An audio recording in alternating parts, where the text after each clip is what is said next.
Chapitre 29. L'origine du mal. L'origine et la raison d'être du péché sont pour bien des esprits un sujet de vive perplexité. Voyant le mal et ses terribles conséquences, ils se demandent comment tant de souffrances et de malignité peuvent se concilier avec la souveraineté d'un être infini en puissance, en sagesse et en amour. Incapables de pénétrer ce mystère, ils cherchent l'explication dans de fausses interprétations et dans des traditions humaines qui leur ferment les yeux sur des vérités essentielles au salut révélées dans la Bible. D'autres, enclins au doute et à la critique, trouvent dans le fait que, malgré leurs recherches, ils ne sont pas parvenus à résoudre le problème de l'existence du péché, une excuse pour rejeter en bloc toute la Bible, où sont consignés le caractère de Dieu, sa nature et ses principes à l'égard du péché. Il n'est pas possible de donner de l'apparition du péché une explication qui en justifie l'existence. Mais on en sait assez sur son origine et ses conséquences ultimes pour pouvoir admirer la justice et l'amour de Dieu dans sa manière d'agir en présence du mal. Dieu n'est pas responsable de l'entrée du péché dans le monde. Rien n'est plus clairement enseigné par les Écritures.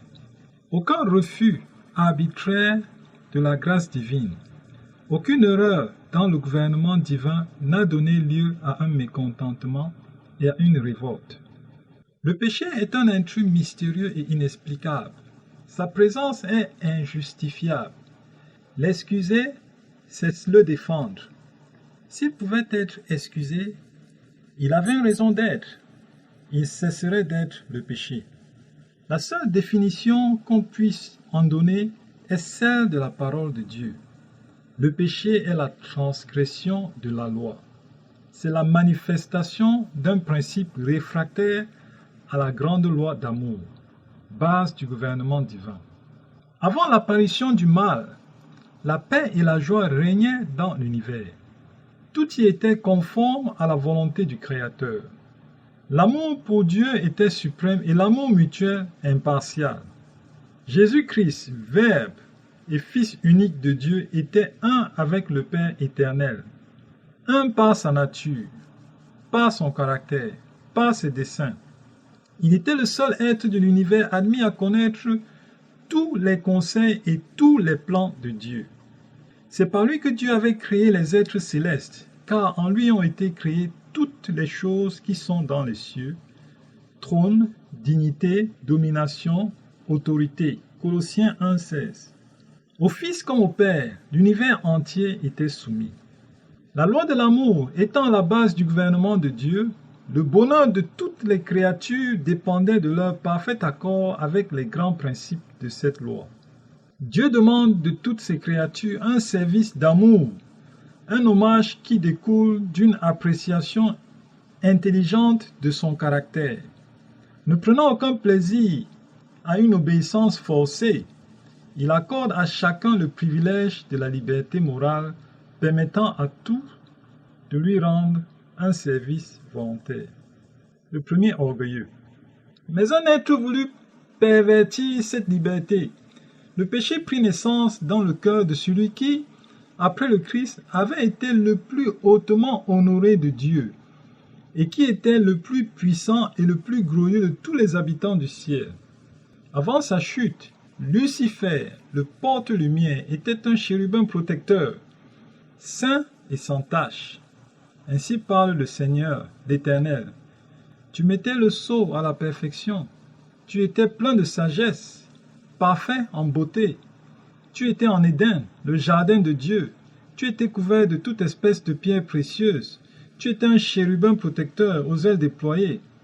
Je t'avais placé et tu étais sur la sainte montagne de Dieu. Tu marchais au milieu des pierres étincelantes. Tu as été intègre dans tes voies depuis le jour où tu fus créé jusqu'à celui où l'iniquité a été trouvée chez toi. Ézéchiel 28, de 12 à 15. Lucifer aurait pu conserver la faveur de Dieu. Animé et honoré des armées angéliques, il aurait pu faire servir ses nobles facultés au bien de son entourage et à la gloire de son Créateur. Mais, dit le prophète, ton cœur s'est élevé à cause de ta beauté, tu as corrompu ta sagesse par ton éclat. Ézéchiel 28, 17. Peu à peu, Lucifer se laissa aller au désir de s'élever au-dessus de la position qui lui avait été assignée. Tu as voulu te persuader que tu étais un Dieu. Tu disais en ton cœur, j'élèverai mon trône au-dessus des étoiles de Dieu. Je m'assirai sur la montagne de l'assemblée. Je monterai sur le sommet des nuées. Je serai semblable au Très-Haut. Ézéchiel 28, 6. Au lieu de veiller à exalter Dieu au suprême degré et à lui assurer la première place dans l'affection de ses créatures, Lucifer chercha à capter à son profit leur allégeance et leurs hommages. Convoitant l'honneur que le Père avait conféré à son Fils, le prince des anges aspira à une puissance dont le Christ seul détenait la prérogative. Le ciel entier réfléchissait la gloire du Créateur et proclamait ses louanges. Tant que Dieu avait été ainsi honoré, on n'avait connu que la paix et la joie. Mais une note discordante, l'exaltation du moi, troubla soudain l'harmonie céleste. Ce sentiment, si contraire au dessein du Créateur, éveilla de sombres pressentiments chez les êtres qui rendaient à Dieu les honneurs suprêmes. Des conseils célestes adressèrent à Lucifer d'instances exhortations. Le Fils de Dieu lui présenta la grandeur, la bonté et la justice du Maître de l'univers, ainsi que la nature sacrée et l'immuabilité de sa loi. C'est Dieu lui-même qui avait établi l'ordre qui régnait dans le ciel. En s'en écartant, Lucifer déshonorait son Créateur et attirait le malheur sur sa tête. Mais cet avertissement, donné avec amour et compassion, ne fit qu'éveiller un esprit de résistance. Cédant à sa jalousie envers le Fils de Dieu, Lucifer s'obstina. L'orgueil que lui inspirait sa haute situation fit naître en lui le désir de la suprématie. Oubliant les grands honneurs dont il était l'objet de la part de son Créateur, fier de l'éclat de sa gloire, il aspira à l'égalité avec Dieu. Aimé et vénéré des armées célestes, il surpassait tous les anges en sagesse et en magnificence. Le Fils de Dieu cependant était reconnu comme le souverain du ciel. Il partageait la puissance et l'autorité du Père et participait à tous ses conseils. Lucifer, qui n'était pas informé de la même manière de tous les desseins du Tout-Puissant, demandait « Pourquoi le Fils aurait-il la suprématie? Pourquoi est-il élevé au-dessus de moi ?» Le mal en action. Abandonnant alors sa place en la présence immédiate de Dieu, le fier chérubin alla semer la discorde parmi les anges. Opérant dans le secret, et tout en cachant d'abord ses intentions réelles sous le masque d'une grande vénération pour Dieu, il s'efforça de soulever le mécontentement contre les lois qui gouvernaient les êtres célestes, affirmant qu'elles imposaient des restrictions inutiles. Il prétendait que, eu égard à leur sainteté, les anges ne devaient connaître d'autres lois que leur bon plaisir.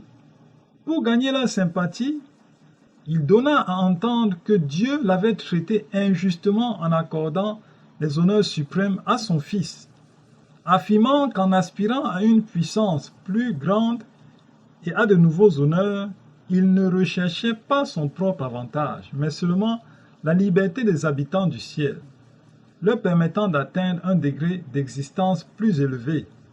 Dans sa grande miséricorde, Dieu supporta longtemps Lucifer. Il ne le destitua pas de sa haute position dès les premières manifestations de son mécontentement, ni même lorsqu'il commença à propager des idées parmi les anges fidèles. Le pardon lui fut offert à plusieurs reprises à condition qu'il se repente et se soumette. Les démarches que seul un amour et une sagesse infinie pouvaient concevoir furent tentées pour le convaincre de son erreur. Jamais auparavant le mécontentement n'avait été ressenti dans le ciel. Lucifer lui-même ne vit pas tout d'abord son erreur et il ne comprit pas la vraie nature de ses sentiments. Aussi, lorsqu'on lui prouva que son attitude hostile n'avait pas de raison d'être, convaincu de ses torts, il vit que l'autorité divine était juste et qu'il devait la reconnaître comme telle devant le ciel tout entier. S'il l'avait fait, il eût pu être sauvé, et bien des anges avec lui. Il n'avait pas encore à ce moment-là levé ouvertement l'étendard de la révolte contre Dieu. Il avait bien abandonné sa position de chérubin protecteur, mais s'il était revenu sur ses pas en reconnaissant la sagesse du Créateur et s'était contenté de la place qui lui avait été assignée dans le grand plan divin, il aurait été rétabli dans ses fonctions. Mais l'orgueil l'empêcha de se soumettre. S'obstinant dans sa mauvaise voie, il soutint qu'il n'avait pas lieu de se repentir et se déclara ouvertement en lutte avec son Créateur. À partir de ce moment, il employa toutes les ressources de sa gigantesque intelligence à capter la sympathie des anges qui avaient été sous ses ordres. Dans l'intérêt de sa perfide ambition et sa trahison, il n'hésita pas à fausser le sens des avertissements et des conseils que Jésus lui avait donnés. À ceux qui lui étaient le plus attachés par les liens de l'amitié, il fit croire qu'il était mal jugé, que sa position n'était pas respectée et qu'on voulait porter atteinte à sa liberté. De là, il en vint à attaquer directement le Fils de Dieu, qu'il accusait du dessein de l'humilier devant tous les habitants du ciel. Puis pour donner le change aux anges restés loyaux, il accusait ceux qu'il ne pouvait tromper et faire passer dans son camp de trahir la cause du ciel, c'est-à-dire d'agir comme il agissait lui-même. Pour donner de la vraisemblance à l'accusation d'injustice qu'il portait contre Dieu, il faussait les paroles et les actes du Créateur. Son système consistait à embarrasser les anges par des arguments subtils touchant les desseins de Dieu. Ce qui était simple, il enveloppait de mystère, et en dénaturant artificiellement les faits, il jetait le doute sur les déclarations les plus formelles de l'Éternel. Sa haute position et ses rapports intimes avec l'administration divine donnaient tant de poids à ses paroles qu'un grand nombre d'anges embrassaient le parti de la révolte contre l'autorité du ciel. Dans sa lutte contre le péché, Dieu ne pouvait employer d'autres armes que la justice et la vérité, tandis que Lucifer pouvait faire usage de flatterie et de mensonges, falsifiant les paroles de Dieu et calomniant les plans de son gouvernement. Il prétendit que Dieu n'était pas juste en imposant des lois et des règlements aux habitants du ciel, qu'en exigeant de ses créatures la soumission et l'obéissance. Il n'avait en vue que sa propre exaltation. Aussi, l'habileté, les sophismes et la calomnie dont il usa lui donnèrent-ils au début un avantage considérable. Masquant ses plans sous une apparence de loyauté, il soutint qu'il travaillait à la gloire de Dieu, à la stabilisation de son gouvernement et au bonheur de tous les habitants célestes. Tout en semant l'insoumission parmi les anges qu'il avait sous ses ordres, il donnait hypocritement à entendre qu'il travaillait à éliminer les causes de mécontentement.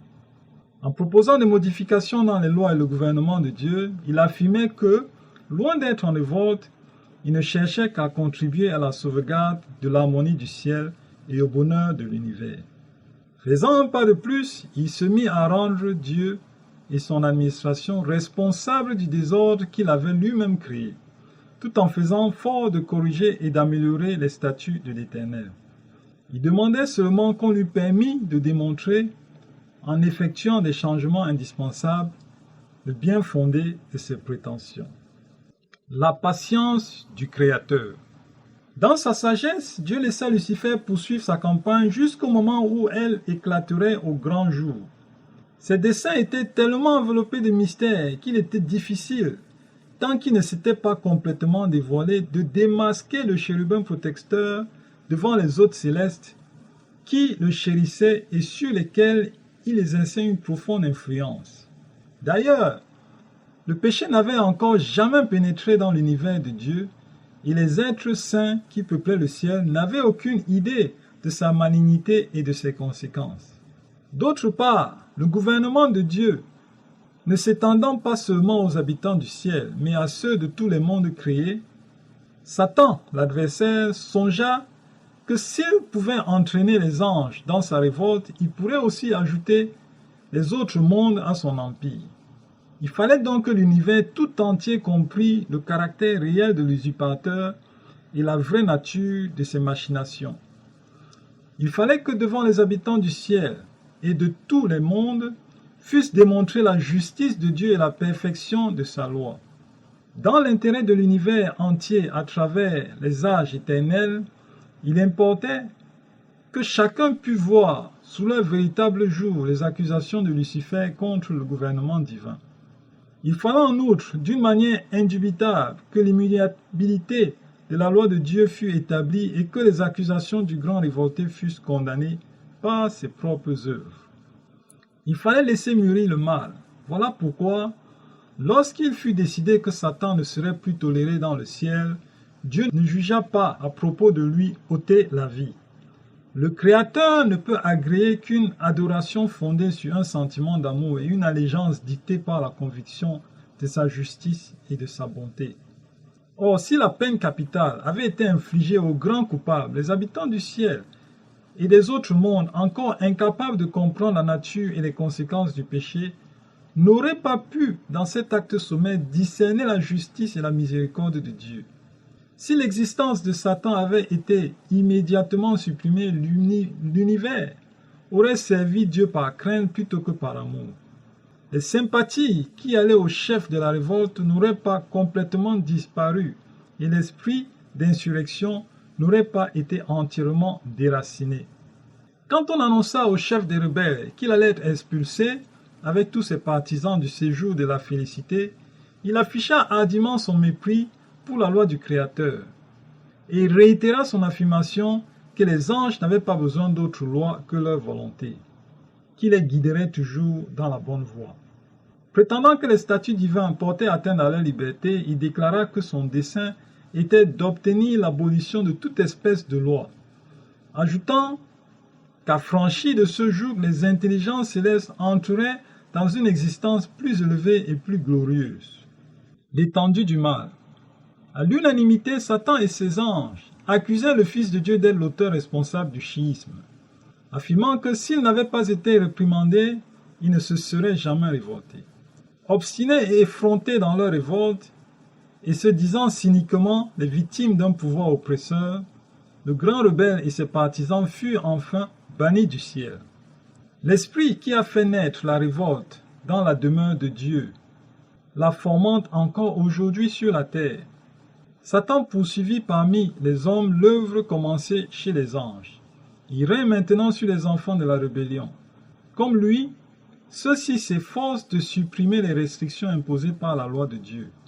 Et c'est par la transgression de ces préceptes qu'ils promettent aux hommes la liberté. La lutte contre le péché suscite encore aujourd'hui la résistance et la haine. Quand Dieu parle aux consciences par des messages d'avertissement, Satan pousse les hommes à se justifier et à chercher de la sympathie. Au lieu d'abandonner leurs erreurs, ils excitent l'indignation contre ceux qui les censurent, comme si les derniers étaient la cause du mal. Depuis Abel jusqu'à maintenant, cet esprit s'est toujours manifesté envers ceux qui osent condamner le péché. C'est en calomniant le caractère de Dieu, comme il avait fait dans le ciel, et en le représentant comme sévère et tyrannique, que Satan a fait tomber l'homme dans le mal. Ayant réussi, il déclare que ce sont les injustes restrictions de Dieu qui ont amené la chute de l'homme, comme elles ont provoqué sa propre défection. L'Éternel, en revanche, définit son caractère comme suit. Dieu, miséricordieux et compatissant, lent à la colère, riche en bonté et en fidélité, qui conserve son amour jusqu'à 1000 générations, qui pardonne l'iniquité, la rébellion et le péché, mais qui ne tient point le coupable pour innocent. Exode 34, 6, 7. En bannissant Satan du ciel, Dieu manifestait sa justice et soutenait l'honneur de son trône. Mais quand, entraîné par la suprématie du grand apostat, l'homme eut péché, Dieu donna une preuve de son amour en livrant son Fils unique à la mort en faveur de l'espèce humaine. C'est au calvaire que le caractère de Dieu se révéla. La croix prouva à l'univers tout entier que la rébellion de Lucifer n'était nullement imputable au gouvernement de Dieu. Dans la lutte entre Christ et Satan, durant le ministère du Sauveur, le véritable caractère du grand séducteur se révéla. Rien ne fut plus propre à éteindre chez les anges et chez toutes les intelligences de l'univers la dernière étincelle d'affection pour Lucifer que sa guerre cruelle contre le Rédempteur du monde. L'audace blasphématoire avec laquelle il osa demander à Jésus de lui rendre hommage, la hardiesse présomptueuse qui le poussa à le transporter du haut de la montagne et au sommet du temple, la perfidie dont il fit preuve en lui suggérant de se précipiter d'une hauteur vertigineuse, la malignité inlassable avec laquelle il le harcela de lieu jusqu'à inciter les sacrificateurs et le peuple à renier son amour et à s'écrier « Crucifie-le, crucifiez-le ». Tout cela provoqua l'étonnement et l'indignation de l'univers. C'est Satan qui poussa le monde à rejeter Jésus-Christ. Voyant que la miséricorde, l'amour, la compassion et la tendresse du Sauveur représentaient aux yeux du monde le caractère de Dieu, Satan fit usage de toute sa puissance et de toute son astuce pour le supprimer. Il contesta chacune des prétentions du Fils de Dieu et employa comme agents des hommes chargés de semer sa vie de souffrance et de tristesse. Les sophismes et les mensonges par lesquels il s'efforça d'entraver l'œuvre de Jésus, la haine manifestée par ses sicaires, ses cruelles accusations contre une vie de bonté sans exemple, tout cela dénotait une rancœur séculaire qui se déchaîna sur le Fils de Dieu au calvaire comme un torrent de malignité, de haine et de vengeance que le ciel entier contempla dans un silence glacé d'horreur. Son sacrifice consommé, Jésus monta aux cieux, mais il n'accepta les hommages des anges qu'après avoir présenté au Père cette requête. « Je veux que là où je suis, ce que tu m'as donné soit aussi avec moi. » Jean 17, 24. En accent d'une puissance et d'un amour inexprimable, le Père fit entendre de son trône cette réponse. Que tous les anges de Dieu l'adorent. Hébreux 1, 6. Jésus était sans tache. Son humiliation finie, son sacrifice consommé, il reçut un nom qui est au-dessus de tout autre nom. Désormais, la culpabilité de Satan était inexcusable. Il s'était montré tel qu'il est, menteur et meurtrier.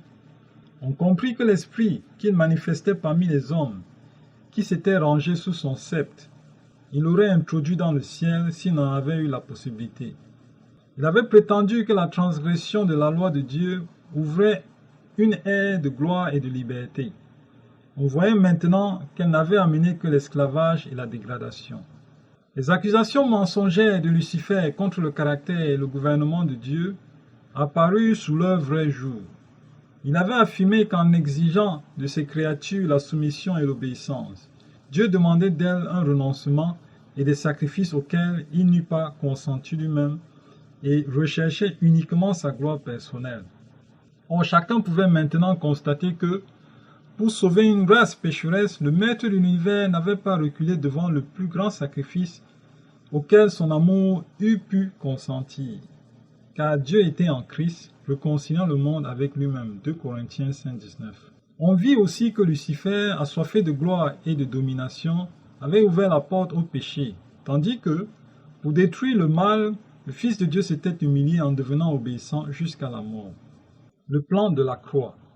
Dieu avait témoigné de l'horreur pour les principes de la rébellion, et le ciel tout entier voyait maintenant éclater sa justice, tant dans la condamnation de Satan que dans la rédemption de l'homme. Lucifer avait déclaré que si la loi était immuable et si chaque transgression devait être punie, tout transgresseur devait être à jamais exclu de la faveur du Créateur. Il avait affirmé que l'espèce humaine ne pouvait pas être rachetée et qu'elle était par conséquent sa légitime proie. Mais la mort de Jésus en faveur de l'homme était un argument irrésistible. La pénalité de la loi était tombée sur un être qui était l'égal de Dieu, laissant l'homme libre d'accepter sa justice et de triompher de la puissance de Satan. de même que le Fils de Dieu en avait été le vainqueur. Ainsi, tout en demeurant juste, Dieu avait justifié ceux qui croient en Jésus. Mais si le Christ est venu souffrir et mourir, ce n'est pas seulement pour assurer le salut de l'homme. S'il est venu pour rendre la loi de Dieu grande et magnifique, ce n'est pas uniquement pour les habitants de cette terre. Son grand sacrifice démontre à l'univers entier que cette loi est immuable. Si elle avait pu être abolie, le Fils de Dieu n'aurait pas dû donner sa vie pour en expier la transgression. Sa mort en prouve l'immuabilité. L'expiation consentie par l'amour du Père et du Fils pour assurer la rédemption des pécheurs démontre et pouvait seul démontrer à l'univers entier que la justice et la miséricorde sont à la base de la loi du gouvernement de Dieu. Tout en proclamant à l'univers l'immuabilité de la loi, la croix du calvaire affirme que le salaire du péché, c'est la mort. Le cri du Sauveur expirant « Tout est accompli » a sonné le glas de Satan. L'issue du grand conflit séculaire était désormais décidée et l'extirpation finale du mal assurée. Le Fils de Dieu est descendu dans la tombe afin que par la mort il anéantisse celui qui a la puissance de la mort, c'est-à-dire le diable. Hébreux 2,14. Au jugement dernier, quand le juge de toute la terre demandera à Satan « Pourquoi t'es-tu révolté contre moi et m'as-tu ravi mes sujets ?» L'auteur du mal restera bouche close. Toutes les lèvres seront fermées et toutes les armées de la rébellion resteront silencieuses. L'ambition de Lucifer l'avait poussé à dire « Je lèverai mon trône au-dessus des étoiles de Dieu. Je serai semblable au Très-Haut. » Dieu a répondu « Je te réduis en cendres sur la terre. Tu es réduit au néant. Tu ne seras plus à jamais. » Ésaïe 14, 13 à 14. Lorsque le jour viendra, ardent comme une fournaise, tous les hautains et tous les méchants seront comme du chaume. Le jour qui vient les embrasera, dit l'Éternel des armées. Il ne leur laissera ni racine ni rameau. Malachie 4.1. Dieu a fait de la récolte de Satan une leçon pour l'univers dans tous les siècles à venir. Un témoignage perpétuel de la nature et des terribles conséquences du péché. L'application des principes de Lucifer et leurs effets sur les anges et les hommes devait donner une juste idée de ce qu'il en coûte de braver l'autorité divine. Cette expérience devait prouver que le bien-être de toutes les créatures dépend de la permanence du gouvernement et des lois de Dieu. L'histoire de cette sombre révolte devait être pour tous les anges une sauvegarde perpétuelle révélant définitivement le caractère de la désobéissance et de la pénalité. L'univers tout entier aura été témoin de la nature et des conséquences du péché. La totale extirpation du mal, qui, accomplie au début, eût été un sujet d'effroi pour les anges et eût terni l'honneur de Dieu, proclamera hautement son amour et établira son honneur devant l'univers fidèle et joyeusement soumis à sa loi. Plus jamais le mal ne reparaîtra. Dieu a fait cette déclaration, la détresse ne paraîtra pas deux fois. Naoum 1.9. La loi de Dieu, dénigrée par Satan, qualifiée de joug d'esclavage, sera honorée comme une loi de liberté. Une création éprouvée et restée fidèle ne cherchera plus à déserter celui dont l'amour insondable et la sagesse infinie lui auront été si abondamment manifestés.